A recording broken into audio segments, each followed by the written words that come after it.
dilaksanakan. Lurus dan rapat. Yang akhwat juga lurus dan rapat. Diisi terlebih dahulu saf yang terdepan.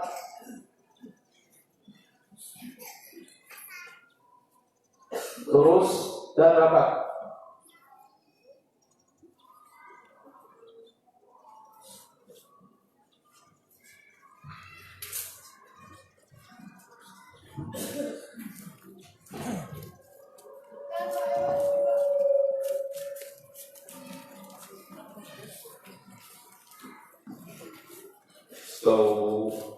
Kakimu kurang kali diluruskan dan rapatkan dari sana.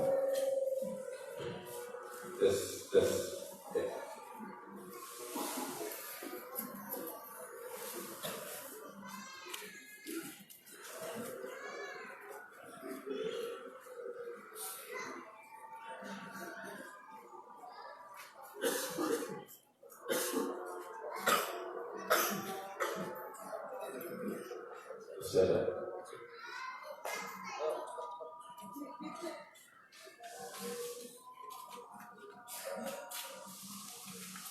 Allahu Akbar.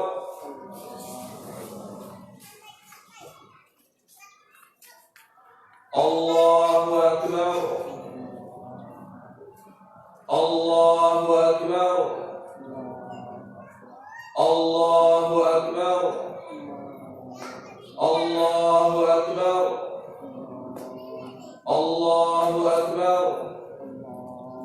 Allahu Akbar.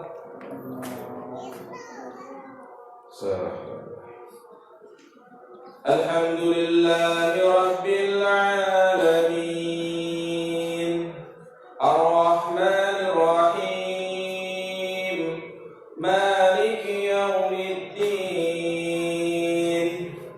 Iyyaka na'budu wa iyyaka nasta'in Ihdinas siratal mustaqim Siratal ladzina an'amta 'alaihim ghairil maghdubi 'alaihim waladdallin.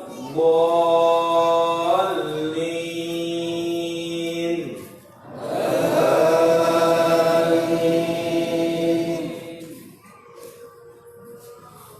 Wadhkur akha 'adin idh anzara qaumahu bil ahqaf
فلما رأوه عارضا مستقبل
صرفنا الآيات لعلهم يرجعون ولولا نصرهم الذين اتخذوا من دون الله قربانا آلهة بل ضلوا عنهم وذلك إفكهم وما كانوا يفترون. الله أكبر.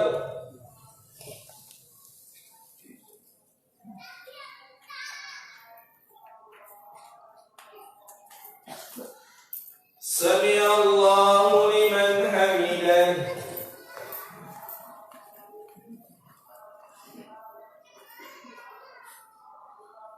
الله أكبر.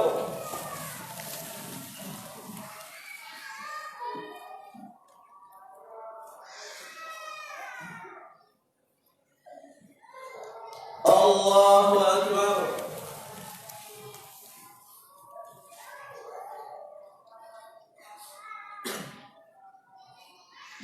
الله أكبر.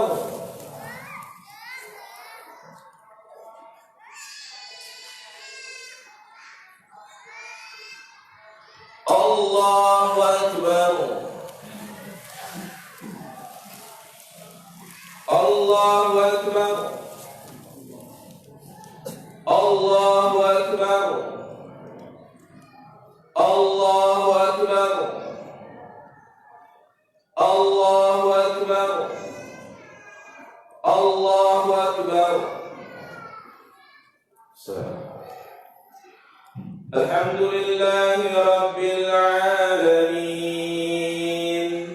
الرحمن الرحيم مالك يوم الدين إياك نعبد وإياك نستعين اهدنا الصراط المستقيم صراط الذين أنعمت عليهم غير المغضوب عليهم ولا الضالين.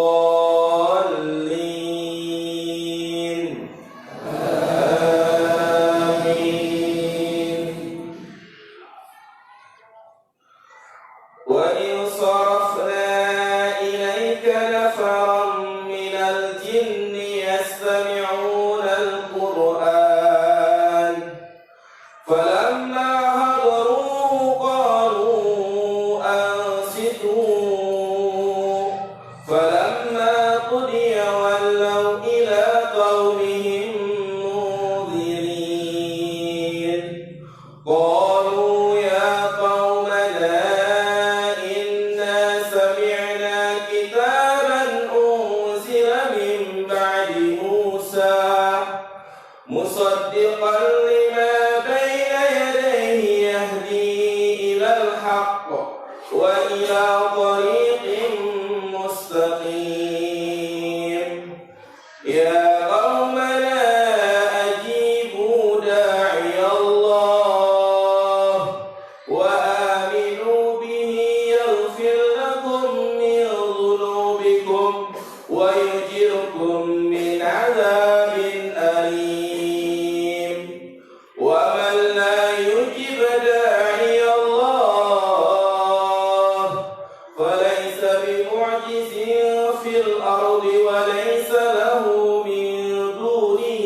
أولياء أولئك في ضلال مبين. الله أكبر.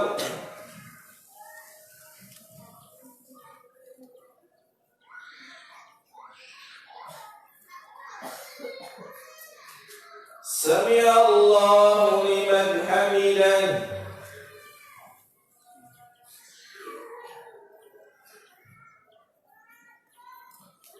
الله أكبر.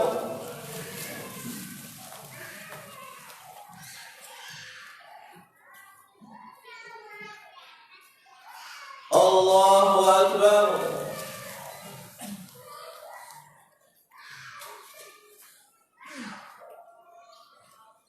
الله أكبر.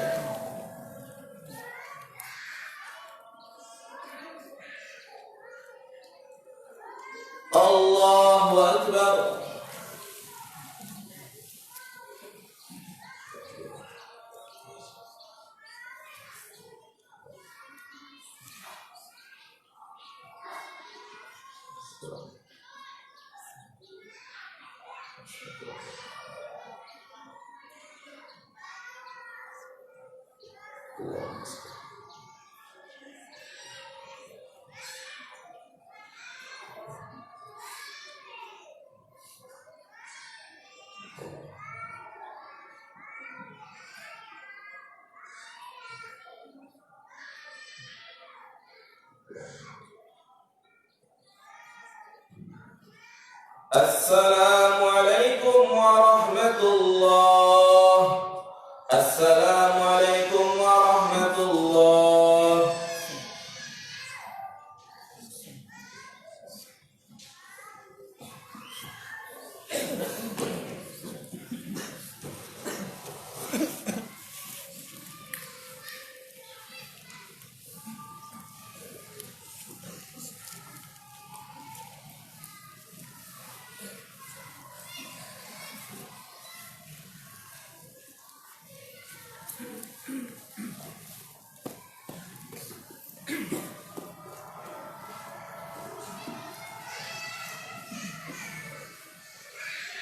Assalamualaikum warahmatullahi wabarakatuh. Alhamdulillah, nahmaduhu wa nasta'inuhu wa nastaghfiruh wa na'udzu billahi min shururi anfusina wa min sayyiati a'malina. May yahdihillahu fala mudilla lahu wa may yudlil fala hadiya lahu. Asyhadu an la ilaha illallah wahdahu la syarika lahu wa asyhadu anna Muhammadan 'abduhu wa rasuluh la nabiyya ba'dah.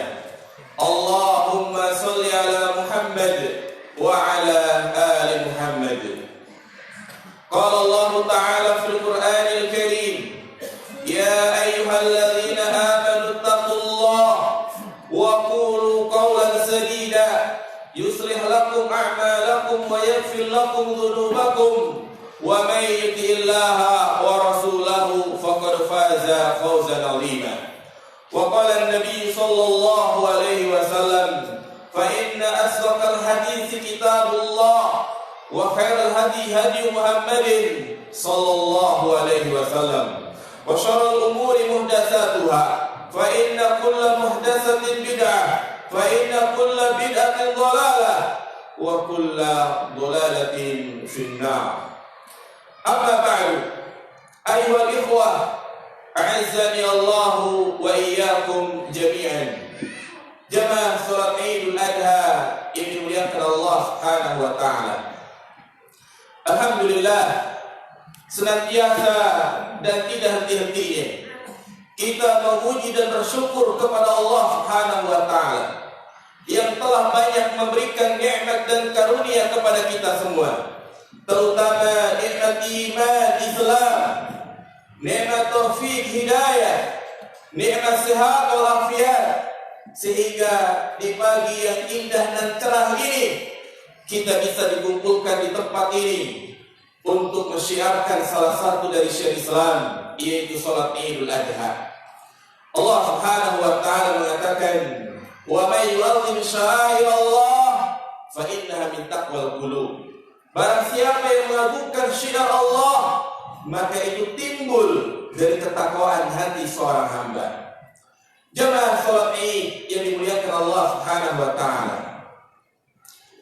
Idul Adha mengingatkan kita semua tentang peristiwa yang sangat mengharukan, kisah yang sangat menakjubkan yang Allah abadikan di dalam Al-Quran, kisah penyembelihan yang agung, penyembelihan yang dilakukan oleh seorang Nabi dan Rasul sekaligus Khalilur Rahman, kekasih Allah Subhanahu wa taala, yaitu Nabi Ibrahim alaihi salam, di mana Allah Subhanahu wa taala memerintahkan kepadanya untuk menyembelih anak yang paling dia sayangi, anak yang telah lama ditunggu bertahun-tahun kehadirannya, penantian yang begitu lama. Namun tatkala ia dikarunia anak, ternyata Allah perintahkan untuk menyembelih anaknya tersebut. Bayangkan jemaah sekalian, hati siapa yang tega menyembelih anaknya? Hati siapa yang ridha mendapatkan perintah seperti ini? Hati siapa yang tidak berat ketika dia mendapatkan perintah semisal ini? namun keimanan yang berbicara. Ketundukan, kepatuhan dan taslim yang sempurna kepada Allah Rabbul Izzati wa Jalalah. Ketika Nabi Ibrahim mengungkapkan mimpinya, ini bagian daripada wahyu Allah Subhanahu wa taala kepada anaknya Nabi Ismail, seraya mengatakan, qala ya bunayya inni ara fil manam anni albahuka fanzur madza tara. Wahai anakku, sesungguhnya aku bermimpi menyembelih engkau. Bagaimana pendapatmu?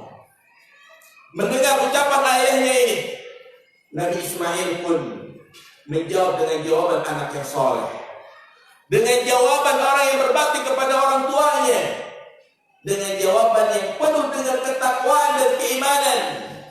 Apa kata Nabi Ismail? Qala ya abati if'al ma tu'mar satajiduni insyaallah minas sabirin. Wahai ayahku, lakukanlah apa yang diperintahkan. Niscaya engkau akan mendapati aku termasuk orang-orang yang sabar. Subhanallah, menggambarkan kepada kita betapa Nabi Ibrahim dan Nabi Ismail adalah seorang hamba yang betul-betul tunduk dan patuh kepada Allah Subhanahu wa taala. Taslim yang sempurna. Pantas kalau Allah Subhanahu wa taala memuji Nabi Ibrahim dengan pujian yang tidak ada pada yang lainnya. Allah Subhanahu wa taala memuji Nabi Ibrahim dengan 4 pujian. Apa kata Allah? Inna Ibrahim kana ummatan qanitan lillah hanifa wa lam yakun minal musyrikin. Sesungguhnya Nabi Ibrahim adalah manusia yang menjadi panutan umat, qanitan lillah, yang taat kepada Allah, hanifah, yang lurus, mustaqim, dan tidak pernah melakukan kesyirikan. Kisah ini memberikan banyak pelajaran penting, mengandung mutiara-mutiara hikmah, terutama berkaitan dengan prinsip kita dalam beragama dan prinsip kita dalam mengarungi kehidupan ini. Yang pertama, bagaimana kekuatan iman, bagaimana kekuatan tauhid. Orang yang memiliki iman yang kuat, tauhid yang kuat, maka dia akan selalu teguh, kokoh, sabar dalam menghadapi ujian dan cobaan. Orang yang memiliki iman yang kuat, dia tidak akan ditimpa keluh kesah, kegelisahan, kekhawatiran, apalagi sampai stres. Namun dia akan selalu tenang dalam menghadapi kehidupan ini. Inilah yang menjadi harta istimewa yang selalu didambakan oleh setiap insan. Allah Subhanahu wa taala berfirman, "Ala inna awliya Allah la khaufun 'alaihim wa la hum yahzanun." Ketahuilah wali-wali Allah, kekasih-kekasih Allah, mereka tidak ada rasa takut dan juga tidak bersedih. Siapakah mereka? Alladzina amanu wa kanu yattaqun. Mereka adalah orang yang memiliki iman yang kuat dan mereka yang bertakwa. Oleh karena itulah, salah satu pendidikan yang paling utama yang perlu kita tanamkan kepada anak-anak kita yaitu tentang tauhid. Bagaimana mengesahkan Allah, bagaimana kita mengenal Allah, bagaimana kita beribadah dengan benar kepada Allah Subhanahu wa taala. Yang ini menjadi tujuan hidup kita di dunia ini, jemaah sekalian. Allah Subhanahu wa taala berfirman, "Wa ma khalaqul jinna wal insa illa liya'budun." Tidaklah kuciptakan jin dan manusia melainkan untuk beribadah kepadaku. Dan inilah inti dari diutusnya para nabi dan rasul pada setiap umat. Wa laqad ba'atsa fi kulli ummatin rasula an ya'budullaha wastanibu taghut. Sungguh kami mengutus pada setiap umat seorang rasul menyerukan agar beribadah kepada Allah dan menjauhi taghut. Perhatikanlah bagaimanakah Luqman memberikan nasihat kepada anaknya. Yang pertama kali ditanamkan tentang tauhid. Wa idh qala Luqman li ibnihi wa huwa ya'izuhu ya bunayya la tusyrik billah inna syirka la dzulmun 'adzim. Tatkala Luqman memberikan nasihat kepada anaknya seraya mengatakan janganlah engkau berbuat syirik, karena sesungguhnya kesyirikan merupakan kezaliman yang sangat besar. Perhatikanlah pendidikan Nabi SAW kepada anak kecil yang bernama Abdullah bin Abbas. Seraya mengatakan, ya gulam, inni u'allimuka bi kalimatin. Wahai anak kecil, sesungguhnya aku ingin mengajarkan kepadamu beberapa kalimat. Ihfadillaha ihfadika. Jagalah Allah, niscaya Allah akan menjagamu. Ihfadillaha tajidhu tujahak. Jagalah Allah, niscaya Allah selalu ada di hadapanmu. Wa idza sa'alta fas'alillah, wa idza ista'anta fasta'in billah. Apabila engkau meminta, maka minta langsung kepada Allah, dan apabila engkau memohon pertolongan, maka minta langsung kepada Allah Subhanahu wa taala. Dan ingat jamaah sekalian, tugas untuk mendidik anak, orang yang memiliki peran untuk mendidik anak adalah orang tuanya, ayahnya atau ibunya, bukan siapa-siapa. Perhatikan sabda Nabi sallallahu alaihi wasallam, kullu mauludin yuladu ala fitrah fa abawahu yuwahhidanihi aw yunasiranihi aw yumajjisanihi. Setiap anak yang terlahir di dunia ini dalam keadaan fitrah, dalam keadaan suci, maka orang tuanya lah yang menjadikan dia beragama Yahudi, Nasrani, Majusi. Maka jangan terbayangkan bahwa tugas utama mendidik anak itu bukan guru di sekolah, bukan ustadz yang ada di pesantren, tapi adalah orang tuanya. Allah Subhanahu wa taala dan juga Rasulnya memerintahkan kepada orang tua untuk memerintahkan anak yang mengerjakan sholat. Muru auladakum bis-shalah wa hum abna'u sab'in wadribuhum wa hum abna'u asrin. Pukullah anak-anak kalian, perintahkanlah anak kalian untuk sholat tatkala mereka berusia 7 tahun, dan pukullah tatkala mereka berusia 10 tahun. Oleh karena itulah jamaah yang dimuliakan Allah Subhanahu wa taala, keberhasilan orang tua dalam mendidik anak bukan dilihat dari keberhasilan ia mencapai cita-cita duniawi.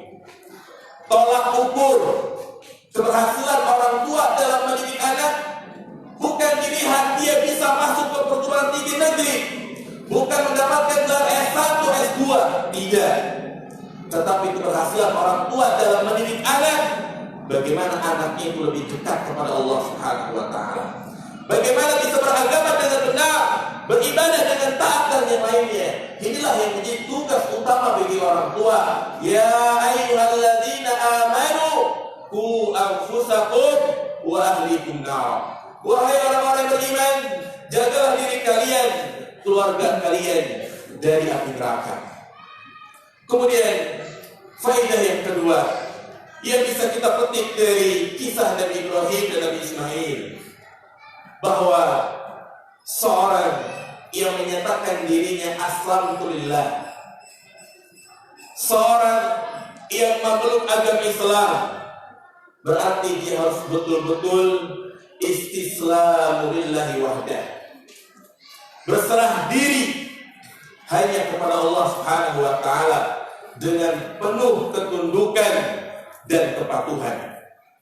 Bahkan Allah Subhanahu wa taala bersumpah di dalam Al-Qur'an, tidaklah seseorang dikatakan beriman sampai dia benar-benar taslim kepada hukum-hukum Allah Subhanahu wa taala. Allah Subhanahu wa taala berfirman, "Fala wa rabbika la yu'minuna hatta yuhaqqimuka fima shajara bainahum, thumma la yajidu fi anfusihim harajan mimma qadaita wa yusallimu taslima."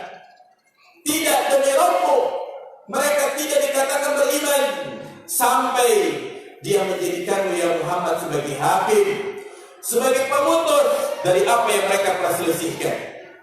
Tsumma la yajidu fi anfusihim harajan mimma qadaita.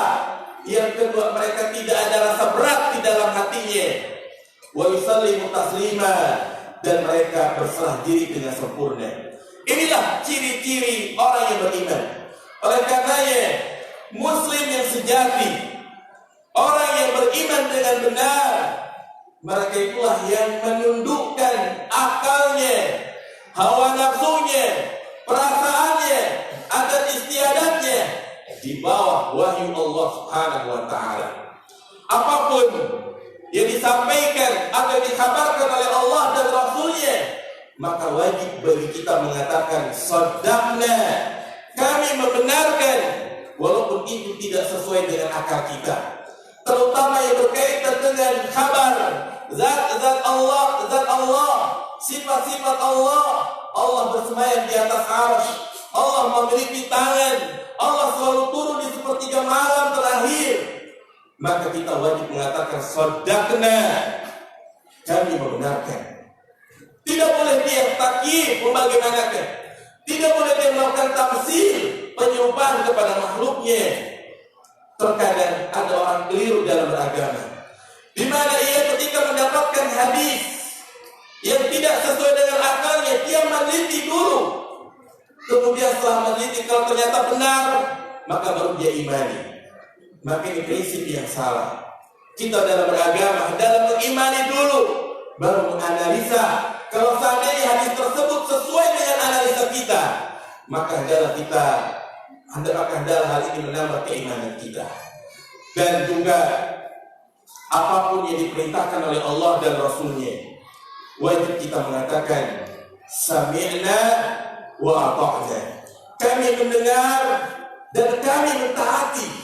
Lihatlah Nabi Ismail, jamaah sekalian, tatkala diperintahkan, tatkala dia ingin disembelih, dia tidak mengatakan, wahai ayah, kenapa tidak yang lainnya saja? Kenapa tidak hewan saja yang disembelih? Tapi Nabi Ismail mengatakan, if'al ma tu'mar, lakukanlah apa yang diperintahkan. Subhanallah, taslim yang sempurna. Tidak seperti kaum muslimin yang ada di zaman sekarang ini. Banyak yang mengaku Islam, tetapi ketika Allah dan Rasulnya memerintahkan ini dan itu, dia menolak. Dia beralasan dengan 1000 alasan. Ketika wanita disuruh untuk menutup auratnya, disuruh untuk berjilbab, dengan enteng dia mengatakan, aku ingin jilbabin hati dulu. Ketika sudah jelas hadis yang menjelaskan tentang larangnya rokok, karena rokok ini memudaratkan diri kita, dengan enteng dia mengatakan, toh di sana juga ada ulama yang menganggap makruh. Ketika Allah Subhanahu wa taala dan Rasulnya mengatakan, peliharalah jenggot kalian, dengan enteng dia mengatakan, jenggot hanya budaya Arab. Ketika Allah Subhanahu wa taala melarang untuk menghindari segala bentuk perzinahan, segala bentuk ribawi yang ini menjadi sumber malapetaka negeri ini, dia beralasan dengan 1000 alasan. Anak-anak saya masih pada sekolah, saya hidup masih kontrak dan yang lainnya. Subhanallah jamaah sekalian, apakah seperti ini seorang muslim? Maka muslim yang sejati, apapun yang diperintahkan oleh Allah dan Rasulnya, maka dia mengatakan sami'na wa ata'na. Tidak mendahulukan perasaannya, tidak mendahulukan akalnya. Ingat jamaah sekalian, orang yang lebih mendahulukan akalnya daripada wahyu Allah Subhanahu wa taala, maka tidak ada beda dengan orang-orang Yahudi, tidak ada bedanya dengan iblis laknatullah. Ketika Allah Subhanahu wa taala perintahkan kepadanya untuk sujud kepada Adam, Allah Subhanahu wa taala mengatakan, "Ma mana'aka an tasjuda lima khalaqtu bi yadayya?" Apa yang menghalangimu untuk sujud terhadap apa yang telah kuciptakan? Dengan enteng, dengan mudah iblis membantah Allah. Ana khairu minhu, aku ini lebih baik dari Adam. Khalaqtani min nar wa khalaqtahu min tin. Aku diciptakan dari api, sedangkan Adam diciptakan dari tanah. Lihat iblis laknatullah. Dia membantah perintah Allah dengan logikanya yang fasik, dengan ro'yunya yang rusak. Maka apabila ada perintah ataupun larangan untuk menghindari hal ini dan yang itu, kemudian dia lebih mendahulukan akalnya, maka tidak ada bedanya dengan iblis laknatullah. Kemudian di antara hikmah yang bisa kita petik dari kisah Nabi Ibrahim dan Nabi Ismail, yaitu bahwasanya orang yang menyatakan dirinya Islam, orang yang menyatakan aku beriman, sudah pasti diuji oleh Allah Subhanahu wa taala. Dan ingatlah, ujian yang kita alami tidak seperti ujian dialami oleh Nabi Ibrahim, tidak seperti ujian yang dialami oleh Nabi kita Muhammad SAW. Maka jangan sampai terbayangkan ketika dia masuk agama Islam tidak diuji, pasti diuji, baik dengan perintahnya maupun larangannya. Dan juga di antara bentuk ujian itu musibah, cobaan yang selalu menimpa kita. Allah Subhanahu wa taala berfirman, Alif Lam Mim, ahasiban nasu ayyutraku ay yaqulu amanna wa hum la yuftanun, wa laqad fatanna alladziina min qablihim falaya'lamanna Allahu alladziina shadaqu wa laya'lamanna al-kadhibin. Alif Lam Mim. Apakah manusia mengira orang yang mengatakan kami beriman dibiarkan begitu saja tanpa diuji? Sungguh kami telah menguji orang-orang sebelum mereka. Karena Allah Subhanahu wa taala ingin mengetahui siapakah yang benar imannya dan siapakah yang berdusta. Ujian yang kita alami, musibah yang menimpa kita, ini adalah salah satu latihan, ujian dari Allah Subhanahu wa taala. Allah ingin melihat siapakah hambanya yang bersabar, siapakah hambanya yang tidak bersabar, siapakah hambanya yang berbaik sangka kepada Allah, dan siapakah hambanya yang tidak berbaik sangka. Karena itulah, jamaah yang dimuliakan Allah Subhanahu wa taala, semakin tinggi ujian seseorang, maka semakin tinggi pula kedudukannya di sisi Allah. Semakin tinggi, semakin besar ujian yang dialami oleh seseorang, kalau dihadapi dengan kesabaran, maka semakin besar keutamaan yang didapatkan. Lihatlah para nabi dan rasul, mereka menjadi orang-orang yang mulia karena mereka mendapatkan ujian yang sangat besar. Rasulullah SAW mengatakan, Asyaddun nasi bala'an al-anbiya, thumma as-salihuna, thumma al-amsal fal-amsal. Sesungguhnya orang yang paling berat ujiannya adalah para nabi dan rasul, kemudian orang-orang soleh, kemudian semisalnya. Lihatlah Nabi kita Muhammad SAW menjadi orang yang mulia, menjadi manusia yang paling dicintai oleh Allah Subhanahu wa taala karena ujian yang bertubi-tubi menimpa beliau sampai ada 1 tahun yang disebut dengan Amul Huzn, tahun kesedihan, karena beliau ditimpa ujian yang bertubi-tubi. Beliau ditinggal mati oleh istri yang tercinta Khadijah, ditinggal mati oleh pamannya Abu Thalib. Bahkan ketika beliau diperintahkan untuk dakwah ke Taif, bukan malah mendapatkan sambutan hangat, tetapi malah mendapatkan sambutan batu. Itulah jamaah sekalian, semakin tinggi ujian seorang, maka semakin tinggi kedudukan di sisi Allah Subhanahu wa taala. Nabi Yusuf alaihissalam menjadi orang mulia di sisi Allah dan di tengah kaumnya di Mesir, karena dia mendapatkan ujian yang bertubi-tubi.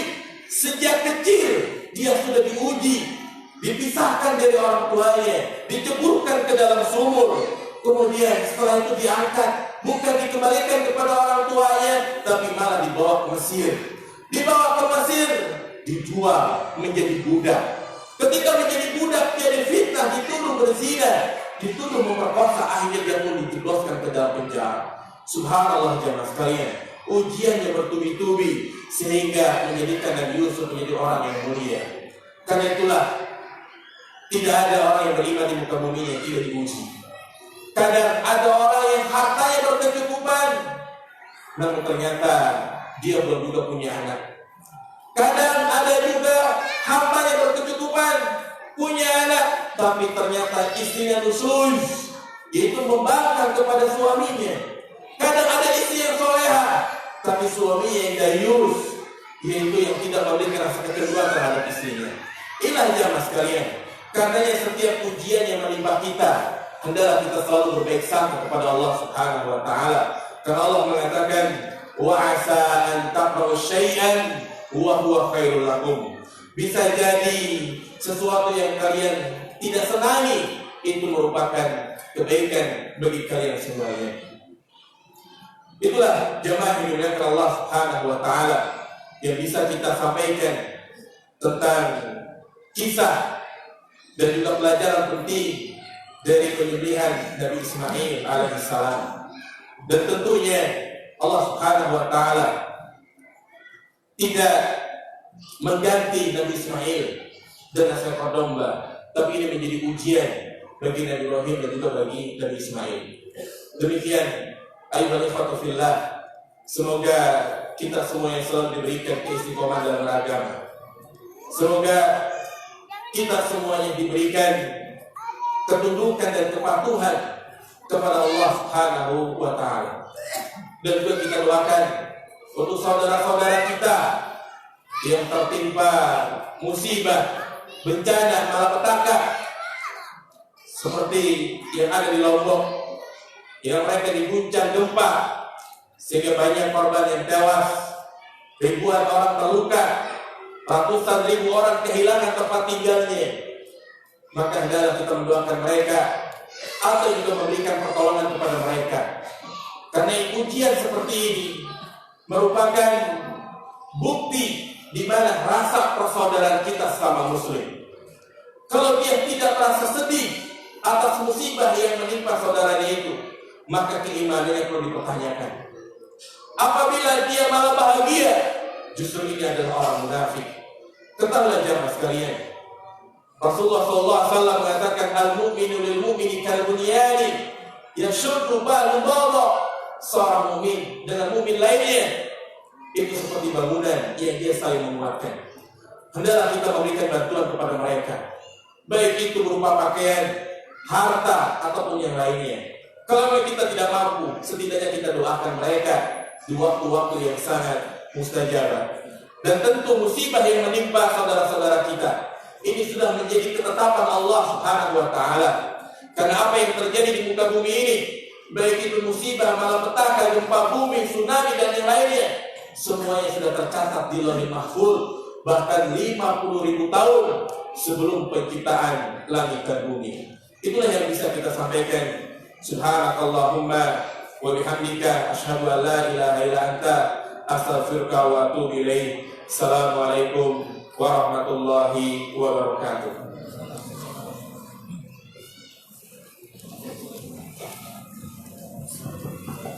Allahu akbar, Allahu akbar, Allahu akbar. La ilaha illallah, Allah